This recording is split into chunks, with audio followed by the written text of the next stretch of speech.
caregiver, so No, I got the sorry. recording and I I still didn't can't mean to do share. that. Okay. I know, I'm trying to figure out where is it. I'm If you go to sorry. participants and find my name and then Oh, hover okay. over it to the three dots, you should be able Oh, to you're make me a so smart. View co-host. host. I'm gonna Yeah, make we you do a the, lot of Zoom. I know, I do too, but apparently not this part. So, Okay. can And you now I now? can't find my screen. We'll see how that goes. All That's right, okay. here we go. Um, and Dana, if this is redundant to what you're going to talk about, just tell me to go to the next slide. So I already kind of told you a little bit about me, but I guess I want to share with you to give me a little bit of credentials that I'm kind of in a part-time caregiver role now and future caregiver role. Tonight, my brother-in-law, who's 68, who has a cognitive disability, is with me, and he's spending the weekend with us. And then I'm leaving on Monday to go to New Orleans, where my 88-year-old mother lives by herself. 600 miles away from any family members, and she's starting to have some difficulties with not so much with dementia, but with just her overall problem solving and processing. So this is a near and dear subject to my heart. Um, so, in gathering information, it sounds like all of you already have gotten a diagnosis, but one of the things that we work really closely with our families on is to not assume if somebody starts to have memory loss issues that it is dementia, because it's incorrectly diagnosed so often. One of the areas that can be display like dementia is a urinary tract infection, and that's a pretty common medical condition for people. So making sure that you get a full medical evaluation, look into a gerontology or neurology specialist, which I think Dana was thinking about when she asked you some questions, Pat, and then use an established assessment. And just so you know, for people with disabilities, there is a standardized assessment that doesn't require a lot of language skills. So if you're not somebody that has a lot of language skills, we take a baseline of folks starting at about the age 35 so that we know what their baseline was with a cognitive disability before memory loss issues. And then we can continue to assess them as they get older. So really the support part, focus on the positive with the person. Try to maintain their abilities as long as possible and really give them the dignity of engagement. I'm so happy to hear Rita was cooking for so long. I think that's such a nice part of a person's identity, is having that opportunity to do things that are important to them, feel like they're contributing. And all of us want to have purpose in our lives. So figuring out how to maintain some sense of purpose, even if that switches to a smaller task like getting your cereal bowl out or watering the plants, something that is going to help maintain skills. Communication, I'm sure you all could talk about this at length, but it's just really a big change for folks when they start having memory issues, to be able to communicate in ways that are going to be understood and that are also going to be calming. So uh, be patient, but also give direction. One of the things we work with our staff on, really for everyone with a cognitive disability, is to break directions down into small bites, one step at a time instead of multiple steps. Think about how many words you're using when you're giving directions. I tend to go on and on and on. When you're working with somebody that's got memory loss or cognitive challenges, you want to keep it short and simple, because it takes them longer to process, and they might be back processing word 3 and you've talked on way past that. Control your voice volume, because voice volume can be interpreted as emotional. So if you can be calm in the way you're approaching things and maintain your voice, that's really important. And sometimes you need some communication adaptations, and I'd love to have the people here kind of toss something in. If you're using adaptations, are you putting any kind of written signage on the cabinets in the house? Do you use an Alexa or anything else to kind of help remind people about what their routines are? Pat? I actually put up, well, when I was still leaving, I would leave him a note, remind him of where I went, tell him what he had for breakfast, but I pretty much kept it simple. I had almost everything there, but he wasn't reading the notes, which I didn't find out until well into doing this. Mhm. Then, because of some other issues we were having, I put up notes and he totally ignored them. Yeah, we Yeah. did that too, Pat. I would say 2018, 2019. At 2020, it became pointless. And 2020, 2021, she could still spell some words. 2022, she completely lost the ability to read and write. It happened overnight. And so that's what I mean by the stage progression. There are obvious progressions. Sometimes you don't notice them right. But as far as cues, beyond written cues, my cues are all active now. So I'll hold the medicine in her hand like this and put my hand under hers. And that prompts her to take it, to take her Beautiful. pills. Or I'll give her drink. I found this QT cup is the best thing for her because she'll just automatically put the straw in her mouth. If I give her a glass like this, she might spill it on herself, or it's Mhm. too heavy. So this cues her. When I put it in her hand, it's a cue for her to be hydrated. And I Great. double them so it's not too cold on her hands. But there's a lot of little cues that I use for her to get up so I can help her to the bathroom. I basically hold my arms out and she'll automatically start to get up, and Yeah. then just kind of help her up a little bit. And then if I'll just lead her to the bathroom, I don't even have to touch her. I just walk to the bathroom and she'll follow me. So those are cues. And then once we get in the bathroom, I give her dignity. Sometimes I have to start her, if that makes sense. But most of the time, just being in the bathroom and me saying, time to go potty, that's a cue. So these are all, and she's so gentle and she's got a good personality. That helps a lot. If you're dealing with someone who's aggressive or combative, I have no advice to give because I've never dealt with that. Yeah. Well, my only advice for that is if you are at a place of combatants, then you're not in a place of learning and being able to problem solve. So really the only thing to do at that point is to find a way for calming techniques to come into play. Don't talk at all. Find ways to bring that person back to a calm place, whether it's music. The cat, I bet, is a super calming kind of a thing. And for a lot of people, animals are that way. But I really like, Bill, the things that you talked about. I think we forget that 70% of our communication is nonverbal. The way that we express ourselves with tone of voice, the way we use our hands, using pictures is something that's really effective for people that are forgetting the order in which things happen. You can have a list of things that happen in the bathroom if you want somebody to go through a morning routine. And there's ways to kind of use some of those. But Pat, you're right. You've got to figure out what your husband's going to look at and what he's going to be willing to do. And it's trial and error a lot of the times. You know, one of the things that we're leaning into a lot is technology, because you can build technology that'll cue people one step at a time. And then it's a voice. It just doesn't have to be your voice all the time.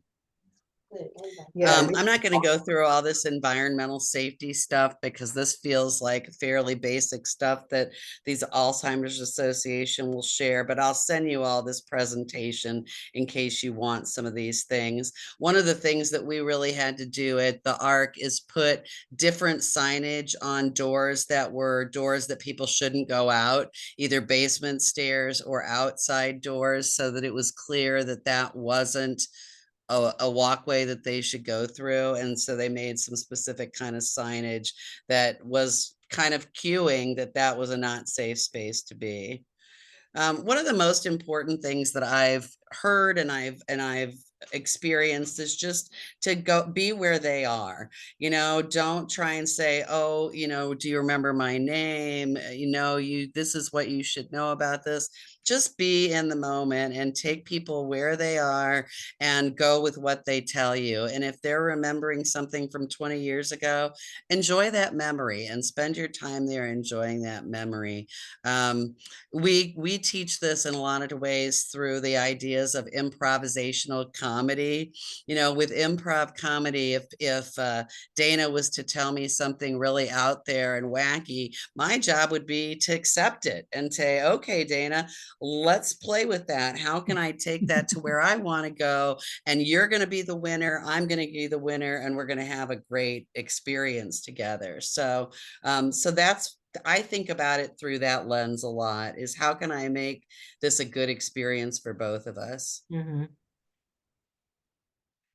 So structure and routine, obviously, try and keep things the same, try and minimize the volume of choices, because that becomes stressful for all of us. I'm going through a Noom weight management kind of a program, and they say, you know, don't give yourself very many choices at the end of the day with food, because by the end of the day, you've made so many choices that your brain's exhausted from it. So it's something we all need to kind of be aware of, that sometimes too many choices is overwhelming. And it's even more so with folks with dementia. So all those routines, stick to your routines and give people more time to think about what it was you said, and give them time to take action and step up and do things. So, you know, you guys already talked about some of these things, but some of the things that I think people really respond to are scrapbooking and photos that give them chances to remember things that were really important and interesting in their lives. Music, there's so much research now about music and how it'll help people really engage and almost like wake them up when they get into a later stage where they're really disconnected. Doing things that are going to draw people back, you know, to help people to tell stories. We have boxes of items that people can pull out those items and tell us a story about them. So, and the don'ts are some of the things I already mentioned. Don't say, remember me. Don't, you know, ignore people. You're going to have to keep assuming that they're hearing you, even if you're not getting a response. Oops. So I wanted to talk to you really tonight about resiliency, because that I have used the phrase self-care for many years, and part of that just feels really not fair to me, that I turn around to you and say, take care of yourself, take care of yourself, because you're doing the best you can in a challenging situation. So I'm trying to switch my language to say, let's help you build some resiliency. Bill's a great example of somebody that he has been going through this for quite a while. He's gone through some situations where it was really tough, but now it's kind of a better stage of things, and he's been able to stick it out. So the things that help with that are relationships. We heard somebody talking about that earlier, having friends that will come and give you a break, having a friend that you can pick up and talk to on the phone, having relationships with neighbors, or maybe there's places that you go, like this group or a church, or you know, some place in the neighborhood that you hang out. Your internal belief system really builds resiliency. So whether you maintain some kind of a faith or spiritual practice, those things can be very steadying and can help you on a really rough day reframe and refocus for yourself. Having initiative, things that make you want to take action. So don't give up on all your hobbies and all your interests. You know, think about what really makes you feel like you have had an accomplishment, like you are getting something that you need, and then start to strategize about how can you fit that into your schedule in some way, whether that's giving yourself a half hour every day to do it, or every week to do it, or maybe it's building in that getaway weekend where you find somebody to give you a full weekend to take a break. And then finding ways to self-control. And I don't mean that, you know, you've got to control control yourself, I mean that when things get really hard, what are some of the ways that you can bring yourself back to that baseline, back to that place where you feel strong and confident? So to that end, my favorite tool, oh, look, so there's a little quiz on here to kind of describe whether you've got these things in place. I'm not going to quiz you all or go through this, but I will send it to you because I think kind of recognizing where you've got strengths, where you almost always have these things, and maybe there's areas where you need to build some capacity there. You know, do you feel hopeful? Do you feel like your current role is an important thing? Maybe there's some ways to reflect on that. Are you interested in learning about new things? Do you laugh? What are the things that make you laugh? And how do you engage with those? And then how do you give yourself space to complain, to express your frustration, your anger, your grief, sadness, whatever it is, and give yourself the ability to set limits and say no. So this is my favorite toy. It's the self-care clock. And because I work with a lot of families that truly don't think they have 2 minutes to take for themselves. And so I challenge you to think about, if you have 2 minutes to do something to take care of yourself, what would it be? So this clock's divided into 2 minutes, 5 minutes, 10 minutes, and 30 minutes. I keep mine right in front of my desk. So if I have 30 minutes to do something nice for myself, I might do some exercise on YouTube, or I might listen to an album, a whole album, and just sit back or read. If I have just 10 minutes, maybe I'm just gonna sit quietly for 10 minutes and do absolutely nothing. Maybe I'll walk to the corner and back. Sometimes that 10-minute walk is just enough to give me a boost. What about 5 minutes? You know, maybe get out some lotion and really give yourself a good hand massage, or keep something in the refrigerator and stop and have a break where you cut up an apple and have an apple with some cheese, or do something that feels nice for yourself. Make yourself a fancy soft drink that you can enjoy. And for the 2 minutes, sometimes that's brewing a cup of tea. My favorite 2 minutes is staring at the bird feeder outside my window. Watching the bird feeder gives me space just to quiet myself, and then I can go back and start again. So I'm going to stop here, and I'd love to have you guys talk about what your things that you do that sustain you are. Oh, I'll speak to this. Wonderful. About 2 months ago, I started getting Rita all ready for bed, and put basically let her go to bed, get her all tucked in 2 hours before I go to bed. So there is nothing as amazing as 2 hours to yourself. So 30 minutes is amazing, but 2 hours, you can watch a whole movie. You can have a conversation with a friend. You can get some work done, which is what I end up doing most of the time. But but if you have that ability to, get your loved one tucked in and go to bed a little later, I encourage that, because the evening, the night, I mean, like after 9 p.m., most people don't get bothered, by the phone or whatever. So my quiet time for me is 9 to 11 p.m.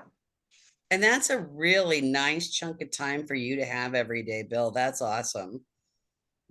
I do the same thing, and it doesn't matter what time he goes to bed. I've stayed up till 1 o'clock in the morning, but I have to have that downtime. Doesn't matter how little sleep I get. I just need that time to do my own thing. How about you, Pat? Come on. Well, like I said, it's all new to me. Actually, he's at a stage where I leave him here and I go out, and I have my children got us a camera. I don't know if he knows. He asked me, I told him what it was, but I don't know if he knows that it's playing. And I never talked to him because I said the day I do, he'll throw it away. My biggest struggle is I keep trying to reason with him. And I've been told by other people who have walked this journey that it gets to a point you just can't do it. And so it's like a struggle. And I'm a little concerned about whether or not he's going to cooperate and go to St. Elizabeth, because when he chooses not to cooperate, it's nothing I can do or say. I quit my job because of a lack of cooperation when I Really? made arrangements. Well, we've been married almost 43 years. Most of the time I haven't worked, but I was working part-time, and I had made arrangement once I knew what I was dealing with him to go different places so that I could go to work. And one day he told me he wasn't going, and I had to leave. And so I left him, but I called him, he didn't answer. I texted him, he didn't respond. And I'm 70. I'm like, I can't live with this kind of stress. And so I just quit. I mean, I just, If it helps you, Pat, nothing's permanent in this journey, nothing. Whatever behavior that he's exhibiting will probably change completely at some point in the future. At some new problems will come up, but old problems will go away. No one told me that. I thought the journey would be cumulative. You know, every problem we have now is just going to be added to and added to and added to. That is not true. I'm hoping for you that it comes a point where he'll be able to go to a daycare center without a problem, because all of a sudden it'll work for him. It'll work for you. So hang in there. Things come and things go. Yeah, and Pat didn't want to go in the beginning, and what I said to him was he didn't think he needed to be there. But I said, maybe you don't need to be there, but I bet you can help somebody that is there. And so that kind of helped him to go, and now he loves it. oh, that's good. Well, I think one of our biggest issues was his doctor told him not to drive anymore, and he was determined he was going to drive. So the doctor said, go take a test. Well, 2 years ago, when they didn't mention dementia, he took a driving test and he aced the test. So needless to say, we couldn't tell him to stop driving. Well, they told him 2 years later to stop driving. This doctor recommended we go through the DMV. Well, they don't just let you go take a driver's test. They had to get the doctor's information. And so instead of letting him take a test, they took his license. And he has not been a happy camper. That was very emotionally devastating to him. It added to this journey. That's a tough one. That's Mhm. a really tough one. Men are horrible with this. I mean, we are hard-headed, and Rita's gentle as a lamb, and I know some women are pretty combative too, but mostly men, the women caregivers, I think, really have a harder time. I mean, like, for one thing, I can lift Rita if I have to. There's some obvious advantages that male caregivers have, but one of them is women tend to be more gentle and kind of ease into it without all the combativeness, and the male caregiver has like the upper body strength to, like, if I need to move her, I can. If she's in a situation of danger, I can move her. So there's that part of it. The driving thing, Rita gave up her keys voluntarily. She does 2017 I'm going to say stage 2 to 3. She just said one day, I said, driving's really getting to be a pain. I really don't enjoy it anymore. I don't want to do it anymore. And I waited 2 years to sell the car. We're a 1-car family now. So Pat, I don't, just hang in there. At some point, he will forget that he drove. I don't know if that's the best way to put it, but it will be a non-issue at some point in the future. I'm hoping for you. I hope It'll so be a too. new muscle memory where he gets in on the passenger side rather than the driver's side. And it'll Oh, be, That yeah. makes sense. yeah. And I don't know Possibly. if he's fairly new in this journey, like you've said, everybody grieves through this process, and it's very difficult for men often to express their grief and their sense of loss because, they're supposed to be the rugged caretaker person. So I don't know what those opportunities might be at St. Elizabeth's or if there's other referrals for counseling. But we do a lot of loss and grief counseling, not necessarily about people have lost, but about their own loss of skills as they get older, because it's hard when you have to quit work. It's hard when you have to quit driving. All those things, mortality sets in, and it's nice to have a space to talk about that. Mhm.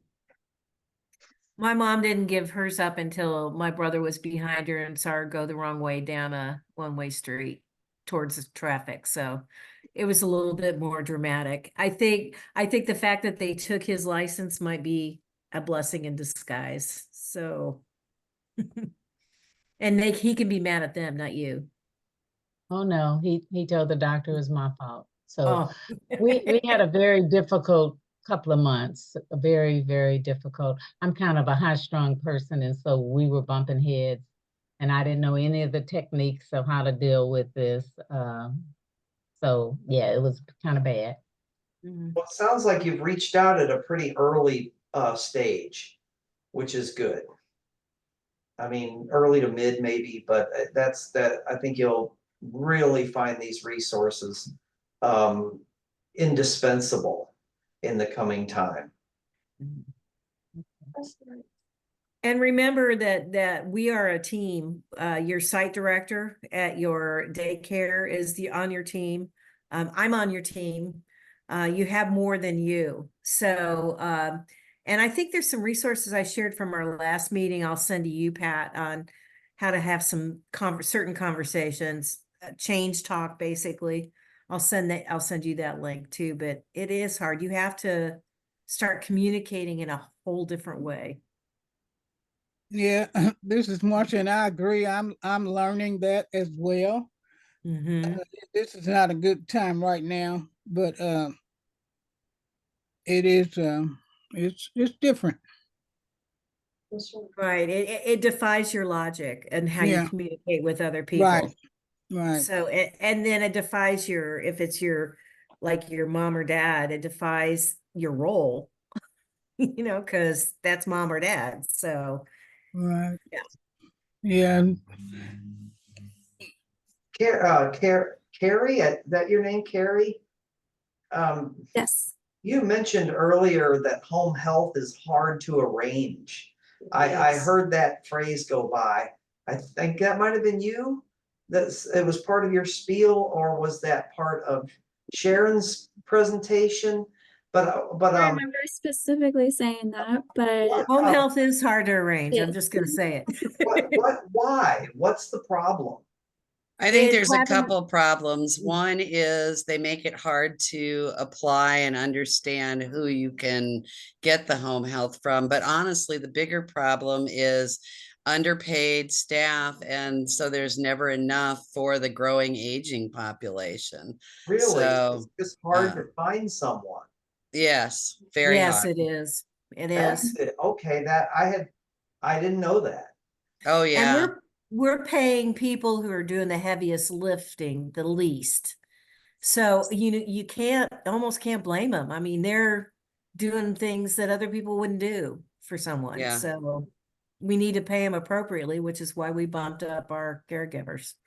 I mean, And like, I mean, a lot of that is legislative advocacy because it's about Medicaid and Medicare reimbursement rates for those services a lot of the time.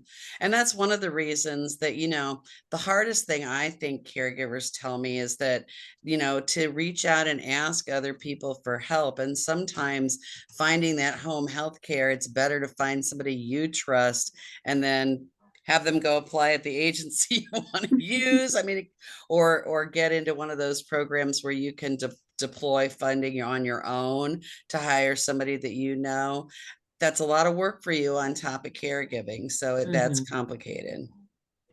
yeah, I mentioned last month that sometimes actually I think I got the idea from you all. I think you all taught me this, but outsource other things.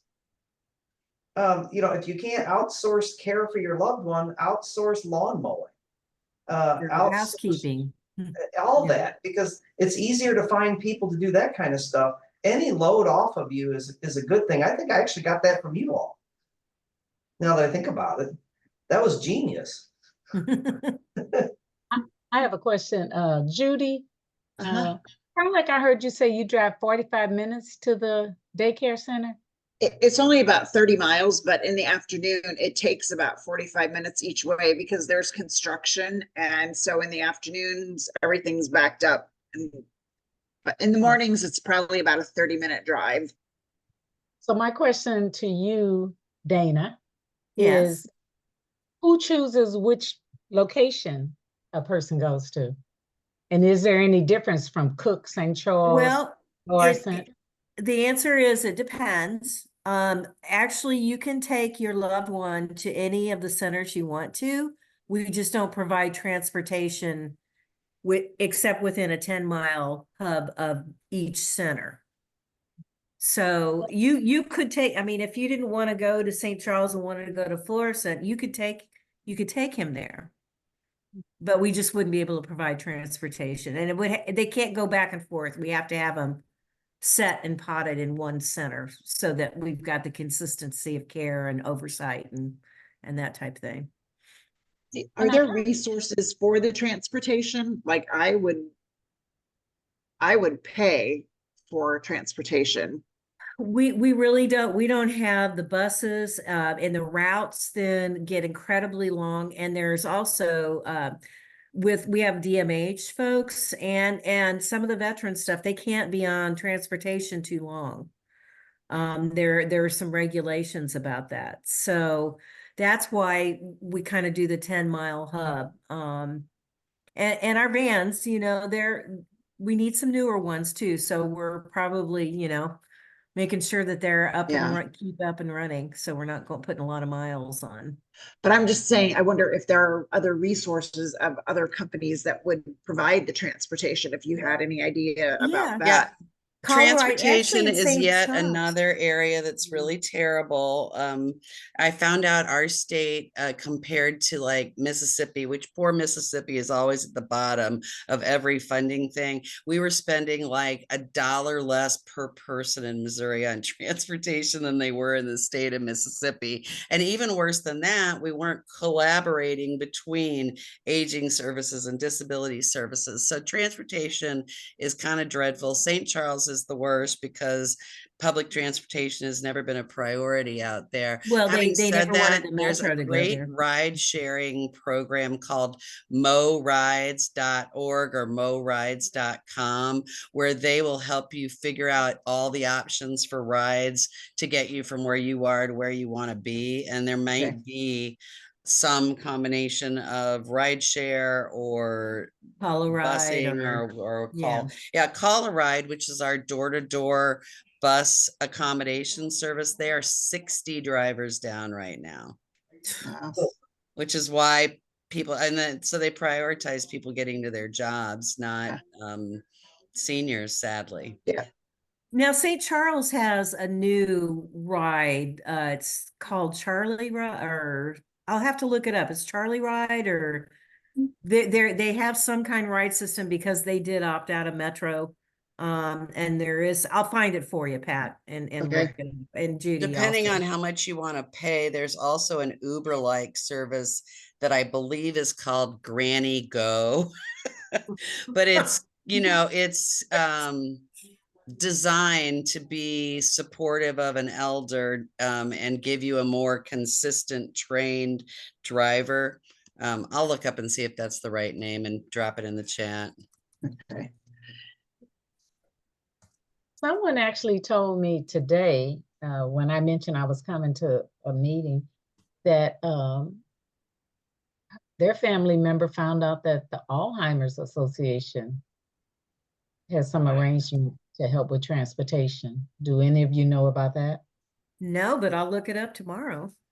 Definitely. I'm always looking for resources for you guys. So I'll look it up. I'll share it with you if I find it.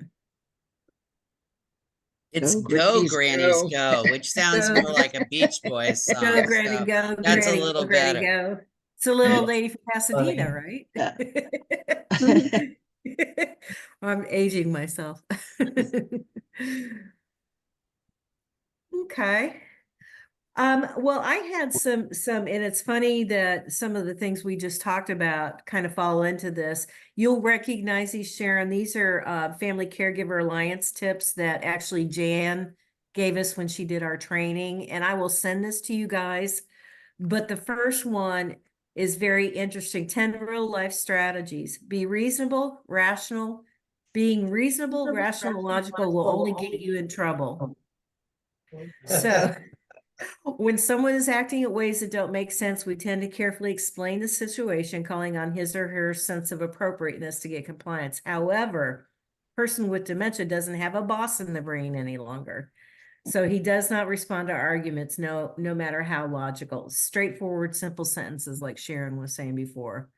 Just and be where they are, meet them where they are. People with dementia do not need to be grounded in reality. They really don't. You don't have to say, I think I mentioned this last time. My mom ended up in memory care, and there was a caregiver that kept telling her when she'd asked where her husband was that he was dead. And I'm like, stop it. I mean, it was like a death with 1,000 cuts. And she's like, well, I'm honest with people. I said, it's not about you. It's about my mom. And don't ever tell her that again. Yeah, Just say he's down at the bar. People really are clueless about this. It's still They amazing really are. that even the medical community is clueless. Oh, well, actually, that's number 6. Doctors often need to be educated by you. Yeah, I do that every time we go. And, the doctor's asking her questions. And I'm like, she can't answer. I mean, Rita looks healthy. Mm-hmm. She So yeah, does. I really don't blame them. I've become a lot more gentle with professionals now because I understand this is not common knowledge. It isn't until you're in it. I mean, I don't think it's something you can understand until you have the full context of being in it, you know? I agree with you, Dana. I agree. It's true. Therapeutic lying reduces stress. This is a good one.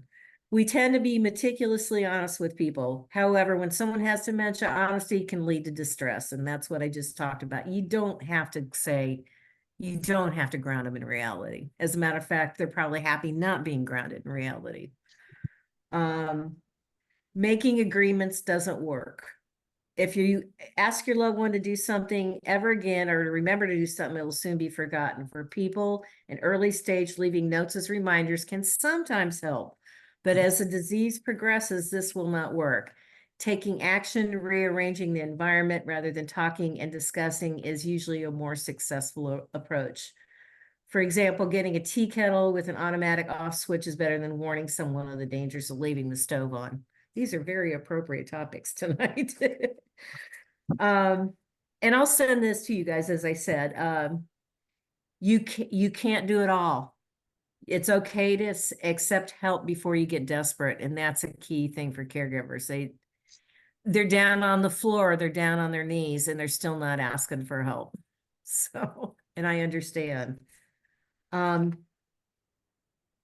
It's easy to both overestimate and underestimate what your loved one can do.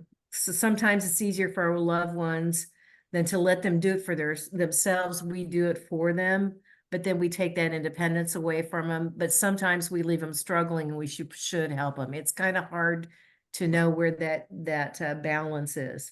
Not only is it a constant juggle to find the balance, but beware that the balance may shift from day to day.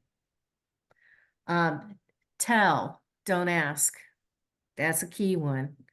Asking what would you like for dinner may have been a perfectly normal question at another time, but now we're asking our loved one to come up with an answer when he or she might not have the words or might not even be hungry. Saying we are going to eat now is the way to really approach that. That was one of the big things I left for my friends was don't ask him what he wants for dinner. Just give it to him. Just give it to him, right, and he'll eat it, right?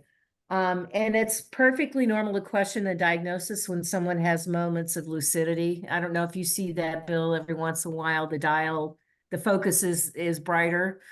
But Absolutely. yeah, it's just like boom and then gone. So it's kind of hard to know. It's kind of, you question yourself. Oh, I'm sure he's fine. Just the other day he did this. Well, that was the other day. So those are the things I wanted to share with you. And I know it's funny, some of those things came up. Or any of those, you want some further discussion? Oh, okay, Sharon, I'm reading here. What did you I'm tell me? sorry, I don't want to interfere. I need No. to sign off in a minute though. I just wanted you to know that there is a large contingency of family caregivers that are working on legislation to provide you all with more support, like the transportation issues you've talked about, Judy, like better pay for healthcare providers, home health aides, so that you can get more support. There are some states that have family support waivers where you can leverage Medicaid dollars for family support. We are not one of them. So I encourage you to, try and understand a little bit about that issue. And if not, at least don't hesitate to say to your legislator, come spend some time with my family, come see what our daily lives are like, because that they are there to understand your needs and meet your needs. And I think sometimes people are afraid to talk to legislators, but if you think your doctors don't know about it, let me just tell you, your term limited legislators know nothing about what you're experiencing That's true, unless they're in it. Yeah, unless they're in it. exactly. Sharon, thank you so much, you and Carrie. I really appreciate it. You all can hang on if you have any things you want to talk about still, the other folks, or we can call it a night and we can send you the resources that we used today. It's up to you Thanks for the invite. Thank you, Sharon. So We much. appreciate you. Thank you. Yeah, thanks for Okay. having us. Bye. Thank you. Bye. So, how was that, guys? It was great. Yeah, it was Okay. helpful. Yeah. Good as Yeah. always. Oh, one of the We're only one of on the- our second time, but great. That's wonderful. I'm 2 for 2.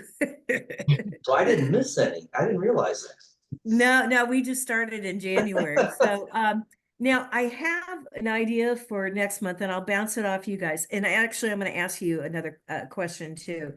I have a nutritionist that can talk about foods that are good for someone dealing with the issues that your loved ones are dealing with, do's and don'ts and that type of thing.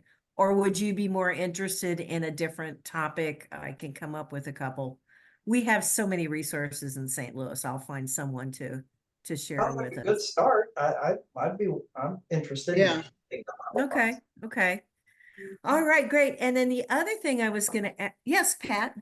Oh no, finish what you were saying. Oh, no. I was just gonna ask if you all are having good experiences, if you would go onto our Google pages and do reviews for us. We have old reviews. We don't have any, we have some newer ones, but I really, and Pat, I'm not gonna ask you to do it because you haven't started yet. But oh, and the other thing I wanted to mention too is we do have some nights out scheduled at our centers, and we'll be getting those to you. What's Like a that? Friday night. Got my It's a attention. Friday night. We're gonna let you bring your loved ones in and you guys can go see a movie or go out to dinner or something. Are you kidding me? No, that's one of the things we really want to give you guys. So we're making that happen right now. So Oh, wow. Well, count me in. That's yeah. a prayer answered. I've been one. Oh my goodness. What's the cutoff time? I think it depends on the center. It's 10 or 11. Yeah. Wow, really? Yeah. And we'll have to see what Stella's going to do at Cook. I haven't seen her dates yet, but yeah, I mean, you guys never get a night out. You never do. And this is free. This is not, there's no charge for it. There will be like a limit on how many folks we can have because of the caregivers we'll need to bring in, but Well, I will gladly make a donation. Yep. One thing about all of this, it's easier when you're still working. That's one of the reasons I keep working. Rita's on my insurance, and I can afford the daycare. So, and that's why, I really feel for everyone who's trying to go through the Medicare, Medicaid red tape. I'm putting that off as long as possible. But it's much easier when you can just pay for it.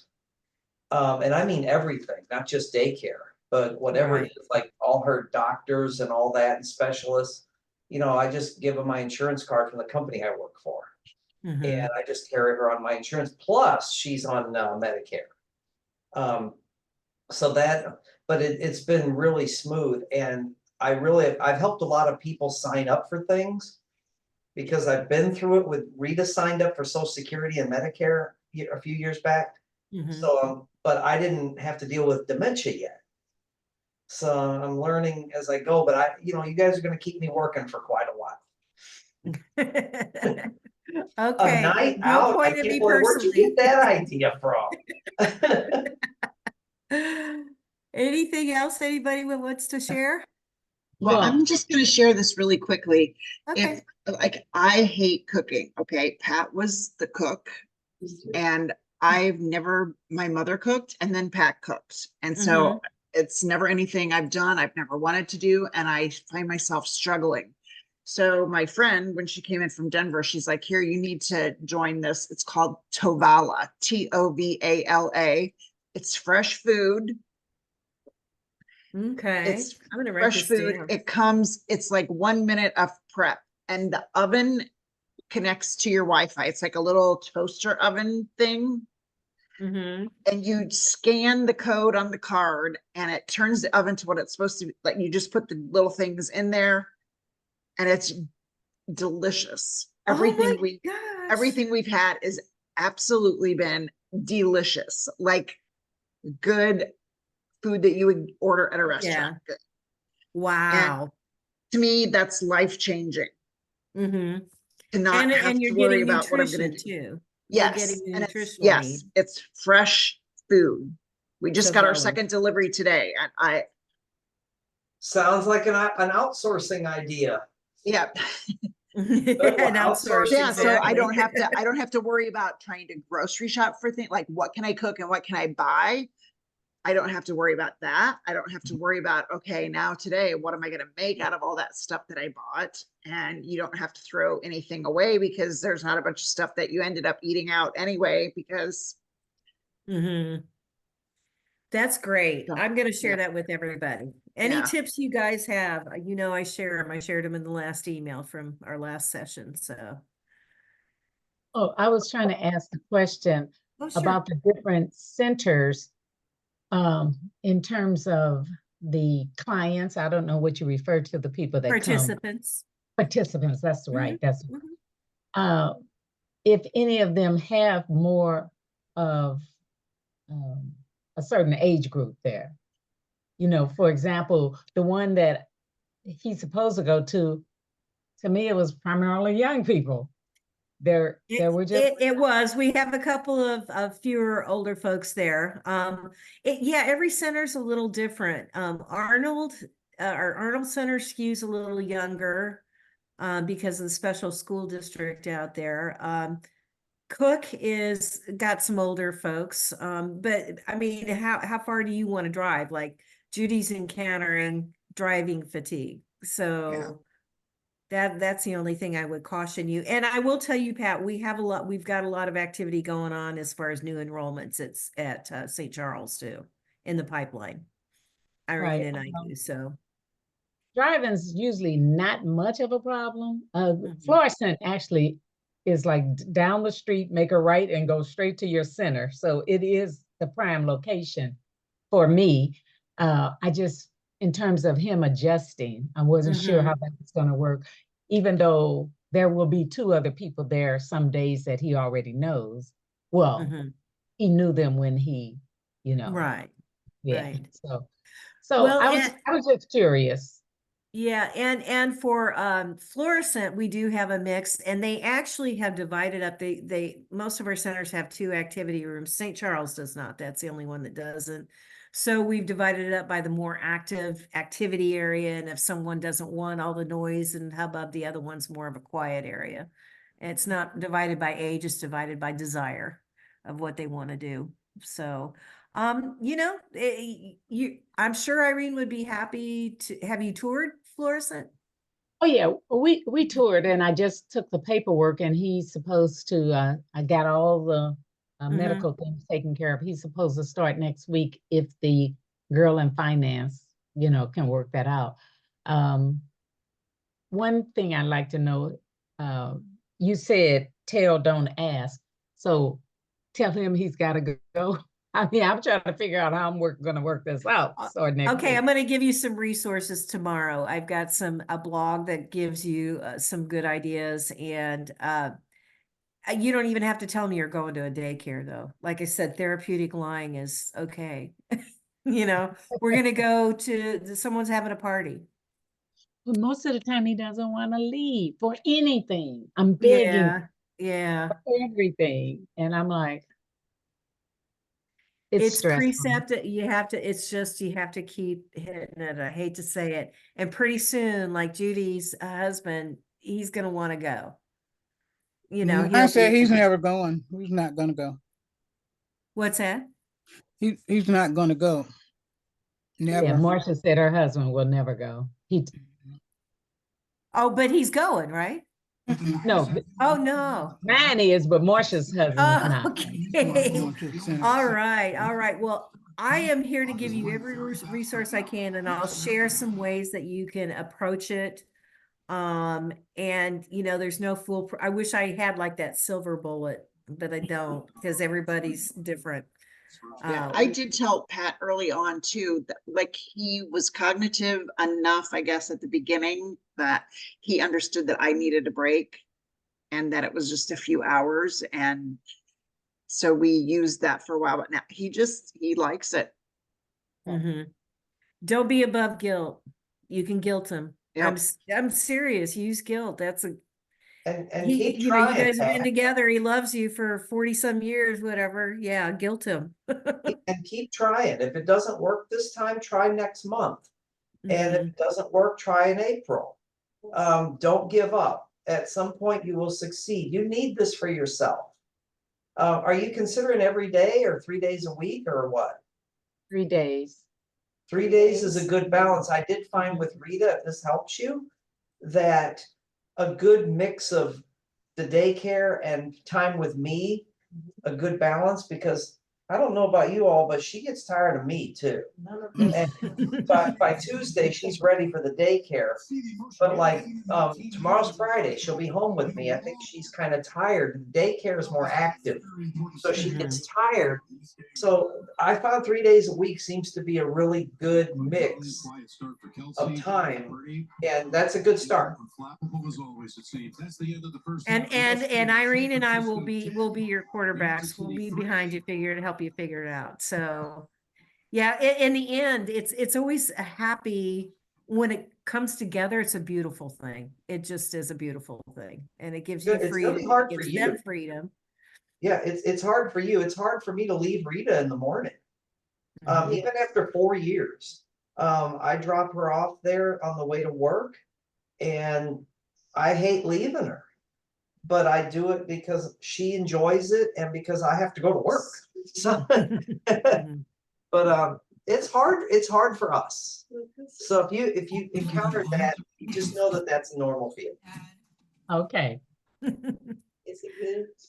Okay, guys, thank you so much for getting on tonight. And I will, as I said, I'll send a follow-up email like I did last time. If there's something I didn't share or you thought of, please be sure to reply.